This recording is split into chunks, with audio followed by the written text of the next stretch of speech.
Hello दोस्तों, कैसे हो आप सब। स्वागत है आपको अपने यूट्यूब चैनल पर। आज हम 20 दिसंबर के आरआरबी टेक्नीशियन के सभी शिफ्टों के जीके और जीएस के क्वेश्चनों को लेकर आए हैं। 20 दिसंबर के सभी शिफ्टों के जीके और जीएस क्वेश्चनों को लेकर आए हैं आरआरबी टेक्नीशियन के, जो कि आने वाली आगे शिफ्टों के लिए ये फ़ायदेमंद हो सकता है। जैसे कि अभी RRB NTPC GD RRB NTPC group D की अभी आरआरबी टेक्नीशियन ग्रेड 3 की अभी आएंगी, उनके लिए भी। ठीक है, तो वीडियो अच्छी लगे और जितने भी क्वेश्चन मिले हैं सब लेकर आएंगे। अगर वीडियो अच्छी लगे तो वीडियो को लाइक और चैनल को सब्सक्राइब कर लेना। तो चलो आज का अपना वीडियो स्टार्ट करते हैं। तो आज का पहला क्वेश्चन था कि भारत के मुख्य न्यायाधीश जिन्हें अभी हाल ही में 11 नवंबर को नियुक्त किया गया है, वो किस क्रम के न्यायाधीश हैं। तो भारत के मुख्य न्यायाधीश जिसने अभी हाल ही में नियुक्त किया गया कौन है, वो है संजीव खन्ना। और ये किस क्रम के हैं, ये 51वें नंबर पे हैं। यानी इसके पहले जो डी वाई चंद्रचूड़ थे, कौन से नंबर के थे, ये 50वें नंबर के थे। तो संजीव खन्ना किस नंबर पे हैं, 51वें नंबर पे हैं। ठीक है, नेक्स्ट क्वेश्चन देखते हैं। अगला क्वेश्चन पूछा गया था कि कुचिपुड़ी लोक नृत्य किस राज्य का है। तो कुचिपुड़ी किस राज्य का है, आंध्र प्रदेश का। आंध्र प्रदेश का कौन सा है, कुचिपुड़ी। ठीक है, और कुछ और देखते हैं, जैसे कि कौन सा नृत्य कहाँ का है, कहाँ पे उत्पत्ति हुई है। जैसे भारतनाट्यम कहाँ का है, तमिलनाडु का। इसके भारतनाट्यम तमिलनाडु का, कुचिपुड़ी आंध्र प्रदेश का, कथकली केरल का, उड़ीसी का, मणिपुरी मणिपुर का, कथक उत्तर प्रदेश का। ठीक है, ये 7 हैं। अब देखते हैं इनके प्रमुख कौन है। सत्रिया असम का। तो थोड़ा जूम अब देखते हैं, अब सही है। ठीक है, तो हाँ, भारतनाट्यम तमिलनाडु का। इसके मुख्य व्यक्ति कौन है जिन्होंने इस नृत्य को पुनर्जीवित किया है भारतनाट्यम को।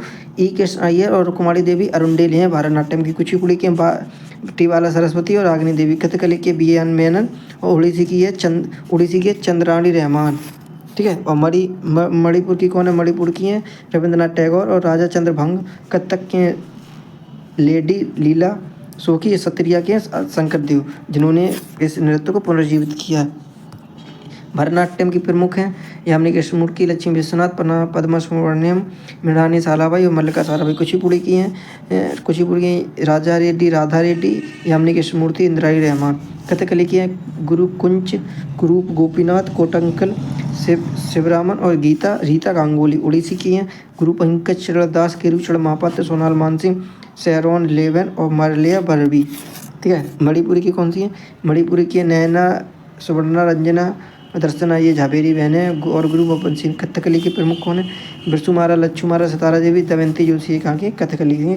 कथक कहाँ का, उत्तर प्रदेश। असम सत्रिया के क्या है, शंकर देव मुख्य हैं। Next question. अगला क्वेश्चन पूछा गया था कि बल का एसआई मात्रक क्या होता है। तो बल का एसआई मात्रक क्या होता है, न्यूटन। तो बल का एसआई मात्रक क्या होता है, बल का एसआई मात्रक होता है न्यूटन। कि बल का एसआई मात्रक क्या होता है, न्यूटन। और 1 न्यूटन बराबर कितने यार, 10⁵ जूल। 1 न्यूटन बराबर कितने जूल, नहीं, हाँ, एक दूसरा क्वेश्चन है। तो हाँ, आते हैं अपने क्वेश्चन पे। तो एक बल का एसआई मात्रक होता है न्यूटन और 1 जूल बराबर, दूसरा क्वेश्चन पूछा गया 1 जूल बराबर किसके बराबर होता है। तो 1 जूल बराबर 10⁵7 अर्घ, 10⁵7 अर्घ के बराबर 1 जूल। ठीक है, नेक्स्ट क्वेश्चन। अगला क्वेश्चन पूछा गया था कि बीएसएफ का गठन किस वर्ष हुआ। तो बीएसएफ का गठन 1 दिसंबर 1965 में हुआ था। कब हुआ था, बीएसएफ बॉर्डर सिक्योरिटी फोर्सेज का फुल फॉर्म में कब हुआ था, 1 दिसंबर 1965 में। बीएसएफ भारत का एक प्रमुख सशस्त्र पुलिस बल है।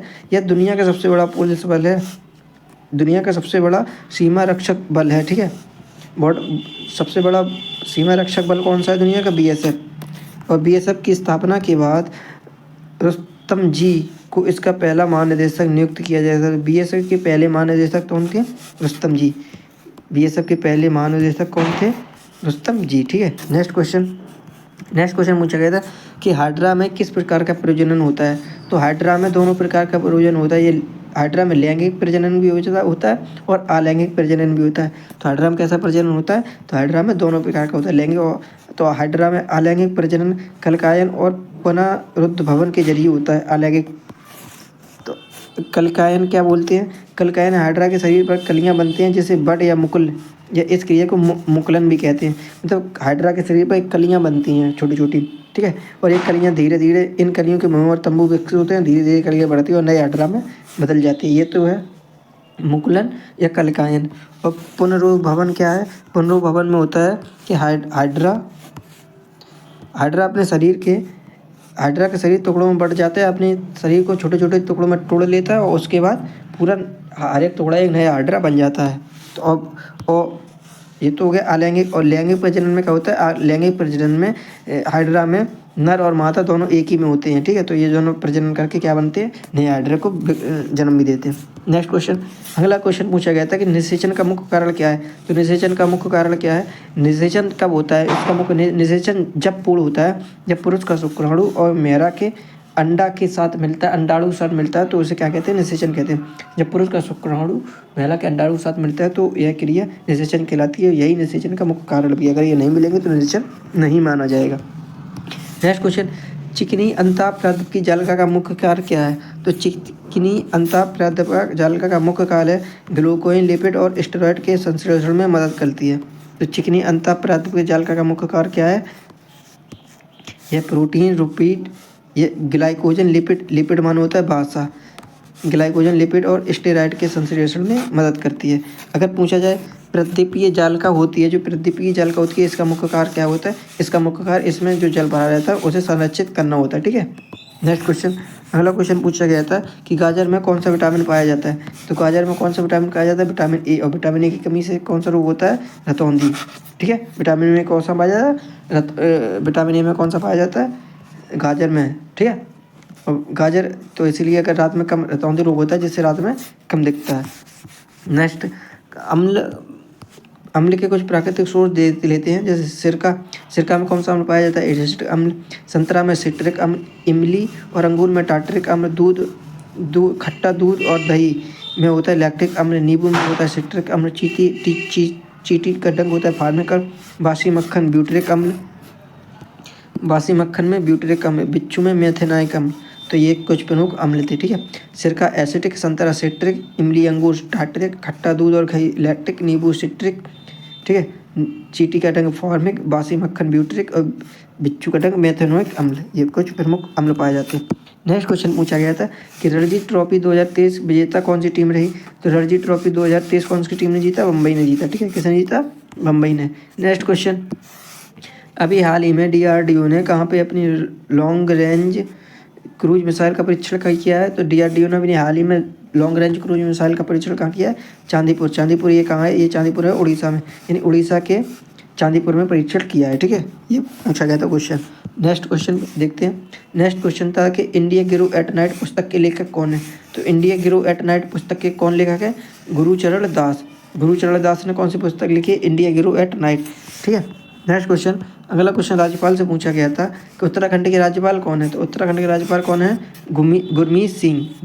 कौन है, गुरमीत सिंह, ठीक है। पूछा गया था हॉकी वर्ल्ड कप 2023 कहाँ हुआ था, मेल वाला, पुरुष वाला हॉकी वर्ल्ड कप 2023 कहाँ हुआ था, उड़ीसा में, उड़ीसा के भुवनेश्वर और राउरकेला में। कहाँ पे, उड़ीसा में 2 जगह पे हुआ था, भुवनेश्वर और राउरकेला में, ठीक है। और हॉकी वर्ल्ड कप मेल 2023 का विजेता था उनका जर्मनी ने जीता है, किसी बेल्जियम को हराकर। जर्मनी ने बेल्जियम को 5-4 से शूट आउट में हराकर पुरुष FIS विश्व कप का यह मुकाबला जीता है। और फाइनल कहाँ पे हुआ था, हॉकी वर्ल्ड कप 2023 का फाइनल कहाँ हुआ था, फाइनल हुआ था भारत के भुवनेश्वर के कलिंगा स्टेडियम में। क्या हुआ था, फाइनल, ठीक है। तो कहाँ पे हुआ था हॉकी वर्ल्ड कप 2023, भुवनेश्वर और राउरकेला में, उड़ीसा के। और जीता कौन है, जर्मनी। नेक्स्ट देखते हैं, अगर देखा जाए महिला हॉकी विश्व कप कहाँ हुआ था। अगर महिला हॉकी विश्व कप देखा जाए तो वुमेन हॉकी वर्ल्ड कप का विजेता नीदरलैंड ने 2022 का महिला हॉकी वर्ल्ड कप जीता। किसने जी, विजेता कौन है, नीदरलैंड। और नीदरलैंड ने फाइनल में किसे हराया, अर्जेंटीना। तो विजेता कौन है, महिला हॉकी विश्व कप का 2022 वाला, नीदरलैंड, और विजेता अर्जेंटीना। और ये हुआ कहाँ था जी, ये हुआ था स्पेन और नीदरलैंड में आयोजित हुआ था। कहाँ पे, स्पेन और नीदरलैंड में। यह हॉकी वर्ल्ड कप का 15वां संस्करण था, यानी 2022 में जो हुआ था वुमेन वाले कौन सा था, ये 15वां था, ठीक है। नेक्स्ट क्वेश्चन देखते हैं। अगला क्वेश्चन पूछा गया था PCB का फुल फॉर्म क्या होता है। तो PCB का फुल फॉर्म होता है प्रिंटेड सर्किट बोर्ड। क्या होता है, प्रिंटेड सर्किट बोर्ड। अगर वीडियो आपको अच्छी लगे तो वीडियो को लाइक और चैनल को सब्सक्राइब भी कर लेना। तो अगला क्वेश्चन देखते हैं इसी से संबंधित शॉर्टकट से। जैसे CPU का फुल फॉर्म क्या होता है, CPU का फुल फॉर्म होता है सेंटर प्रोसेसिंग यूनिट। रैम का होता है रैंडम एक्सेस मेमोरी। रोम का होता है रीड ओनली मेमोरी। HDD का होता है हार्ड डिस्क ड्राइव। STD का होता है solid state drive. USB universal serial बस। LAN का होता है लोकल एरिया नेटवर्क। WAN का होता है wide area network. HTML hyper text markup language, HTTP hyper text transfer protocol, IP का होता है इंटरनेट प्रोटोकॉल। ये प्रमुख वो हैं शॉर्टकट जो है ना कंप्यूटर से रिलेटेड है, ठीक है। और देखते हैं आई के बाद आता है ISP। क्या था? IP internet protocol, ISP internet service provider, ISP DNS domain name system, DNS PDF portable document format, OS operating system, GUI graphical user interface, URL uniform resource locator, BIOS basic input output system, VGA video graphic era. ये प्रमुख कुछ हैं shortcut हैं जो है ना computer से related हैं, जो कि क्योंकि कंप्यूटर में ज़्यादातर शॉर्टकट पूछे जा रहे हैं, ठीक है। अगला क्वेश्चन देखते हैं। नेक्स्ट क्वेश्चन पूछा गया था दुनिया में सबसे ज़्यादा इस्तेमाल होने वाला सर्च इंजन कौन सा है? तो सर्च इंजन कौन सा सबसे ज़्यादा इस्तेमाल होने वाला? गूगल। सर्च इंजन कौन कौन से हैं? जैसे गूगल है, याहू है, ये प्रमुख सर्च इंजन है, ठीक है। सबसे ज़्यादा इस्तेमाल होने वाला कौन सा सर्च इंजन? गूगल है, जिस पर हम कोई चीज़ जाके सर्च करते हैं। नेक्स्ट क्वेश्चन पूछा गया था गीता का संबंध किस ग्रंथ से है? तो गीता का संबंध किस ग्रंथ से है? गीता किस धर्म की धार्मिक पुस्तक है? हिंदू धर्म की। ऐसे पूछा था यहूदी धर्म की कौन सी धार्मिक पुस्तक है? तो यहूदी की पुस्तक है टोरा किसके? यहूदी की। अगर पूछा गया सिख धर्म की कौन सी है? तो सिख की है ग्रंथ साहब। तो गीता है हिंदू की, यहूदी की है टोरा, सिख की है ग्रंथ साहब। बौद्ध की पूछी है, बौद्ध धर्म की पुस्तक है प्रमुख त्रिपिटक। और मुसलमान की पूछी जाए तो कौन सा है? मुस्लिम धर्म की कौन सी है? मुस्लिम धर्म की है पुस्तक पवित्र कौन सी है? कुरान। मुस्लिम की कुरान, हिंदू की गीता, यहूदी की टोरा, सिख धर्म की ग्रंथ साहिब, बौद्ध धर्म की त्रिपिटक, ठीक है। नेक्स्ट देखते हैं।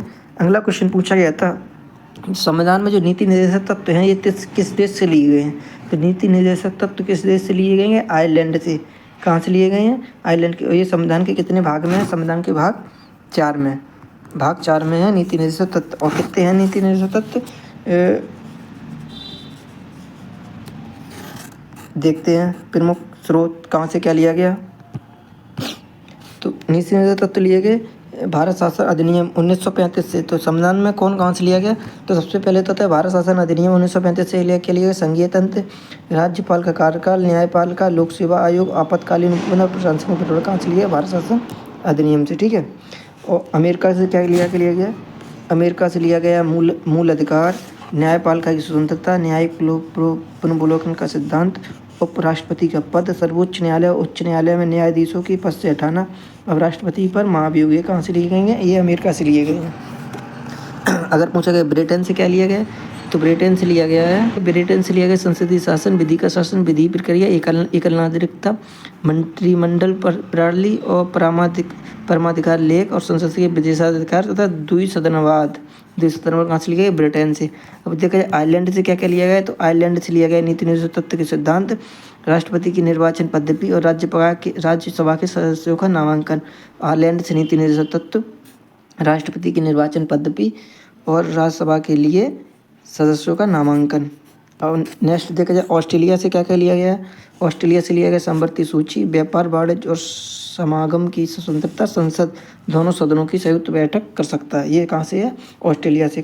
कनाडा से देखा जाए, कनाडा से लिया गया सशस्त्र देश और संघीय व्यवस्था, अपशिष्ट शक्तियों का केंद्र में निहित होना और केंद्र द्वारा राज्य के राज्यपालों की नियुक्ति और सर्वोच्च न्यायालय का परामर्शी न्याय निर्णयन, ठीक है। ये कहाँ से? कनाडा से।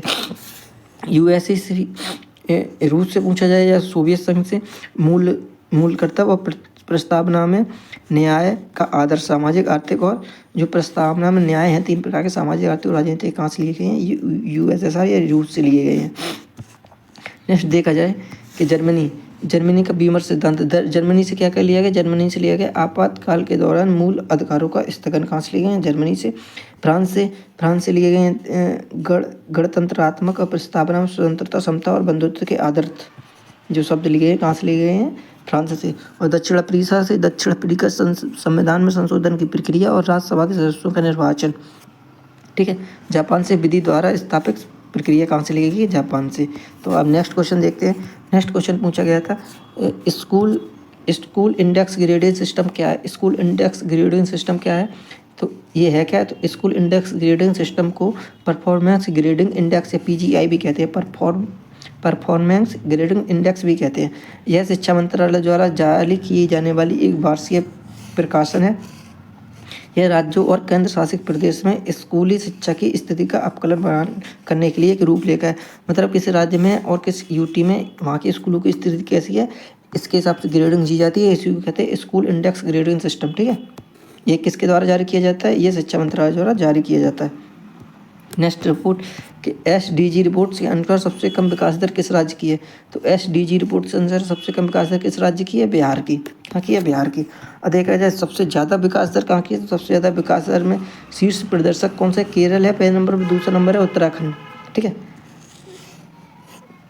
शीर्ष में कौन नंबर पे है, शीर्ष में है केरल और उत्तराखंड, दोनों ही नंबर 1 पे हैं। केरल और उत्तराखंड दोनों ही नंबर 1 पे हैं। अगर खराब में देखा जाए तो सबसे ज़्यादा खराब है बिहार, फिर उसके बाद आता है 62 अंक के बाद दूसरे स्थान पर झारखंड। नीचे से 2 हैं, नीचे से सबसे पहला है बिहार, दूसरे नंबर पर झारखंड, और सबसे पहले पे 2 हैं केरल और उत्तराखंड। ठीक है, SDG रिपोर्ट सबसे कम विकास दर बिहार की। नेक्स्ट क्वेश्चन पूछा गया, माइक्रो प्रोसेसर 8051 में एड्रेस रजिस्टर कितने बिट का होता है, तो एड्रेस रजिस्टर कितने बिट का होता है, 16 बिट का होता है। 8051 है क्या, 8051 एक 8 बिट माइक्रो कंट्रोल है। कितने बिट, 8 बिट। ठीक है, और इसमें 8051 रजिस्टर में इसमें 2 बिट रजिस्टर होते हैं, जिनमें से 2 16 बिट के रजिस्टर होते हैं, जिनमें से एक होता है पीसी प्रोग्राम कंट्रोल और दूसरा होता है डेटा पॉइंटर DPTR। दूसरा होता है डेटा पॉइंटर 2 होते हैं 16 बिट के, एक होता है प्रोग्राम काउंटर पीसी, दूसरा होता है DPTR। ठीक है, ये 16 बिट के होते हैं। और 8051 इसमें 4 समांतर पोर्ट होते हैं 8 बिट के। इनमें 4 KB की रोम और 128 बाइट्स की रैम होती है। इसमें 2 16 बिट के टाइमर होते हैं, 16 बिट के 2 टाइमर होते हैं। ठीक है, और इसमें सिस्टम बस होती है, जिसमें 8 बिट डेटा बस और 16 बिट का एड्रेस बस होता है। बस कंट्रोल और सिग्नल होते हैं। ठीक है, तो 8 बिट का होता है डेटा बस, 16 बिट की होती है एड्रेस बस। ठीक है, नेक्स्ट इसमें SCON नाम का एक 8 बिट रजिस्टर होता है, जिसका इस्तेमाल श्रृंखला पोर्ट को नियंत्रित करने के लिए किया जाता है। तो SCON नाम का जो रजिस्टर होता है उसका इस्तेमाल किसके लिए किया जाता है, तो SCON नाम का रजिस्टर होता है 8 बिट का, और इसका इस्तेमाल होता है श्रृंखला पोर्ट को कंट्रोल करने के लिए। ठीक है, सीरीज पोर्ट को कंट्रोल करने के लिए। इसमें एक स्टैक पॉइंटर भी होता है, जो कितना क्या होता है, स्टैक पॉइंटर होता है 8 बिट चौड़ा। यह 00 से FFX तक मान ले जाता है। ठीक है, ये हो गए प्रमुख 8051 के प्रमुख जो रजिस्टर होते हैं, कौन कितने बिट का होता है, दोबारा से रिवीजन कर लो। जैसे कि इसमें दो होते हैं 16 बिट के प्रोग्राम, एक होता है प्रोग्राम काउंटर, एक होता है डेटा पॉइंटर। यानी पीसी और DPTR ये कितने होते हैं, 16 बिट के। इसमें 4 पोर्ट होते हैं, 4 पोर्ट कितने बिट के, 8 बिट के होते हैं। इसमें रोम होती है 4 MB की, 128 बाइट्स की होती है रैम। इसमें 2 बिट के टाइमर होते हैं। 8051 में टाइमर कितने बिट के होते हैं, 16 बिट के 2 होते हैं। ठीक है, 16 बिट के। और इसमें सिस्टम बस होती हैं कितनी, 2। एक तो होती है 8 बिट की होती है डेटा बस, और 16 बिट की होती है एड्रेस बस। ठीक है, और बस कंट्रोल सिग्नल होता है। इसमें SCON नाम का एक रजिस्टर होता है, SCON नाम का 8 बिट रजिस्टर होता है, जिसका उपयोग श्रृंखला पोर्ट को नियंत्रित करने के लिए किया जाता है। इसमें स्टैक पॉइंटर होता है 8 बिट का। स्टैक पॉइंटर कितने बिट का होता है, 8 बिट का, जो कि मान को 00 से FFX के ले जाता है। नेक्स्ट क्वेश्चन, अगला क्वेश्चन पूछा गया था, कंट्रोल H शॉर्टकट का क्या मतलब होता है, शॉर्टकट तो कंट्रोल H का शॉर्टकट का मतलब होता है फाइंड एंड प्लेस। ऐसे पूछा जाए, कंट्रोल C का मतलब होता है कॉपी करना, कंट्रोल B का मतलब होता है पेस्ट करना। ठीक है, कंट्रोल H का मतलब फाइंड एंड रिप्लेस। तो जो आज के जो क्वेश्चन थे, जितने भी क्वेश्चन मेरे सब आपके सामने लेकर आएंगे। वीडियो अच्छी लगे तो शेयर और वीडियो को लाइक जरूर करना। थैंक यू, धन्यवाद।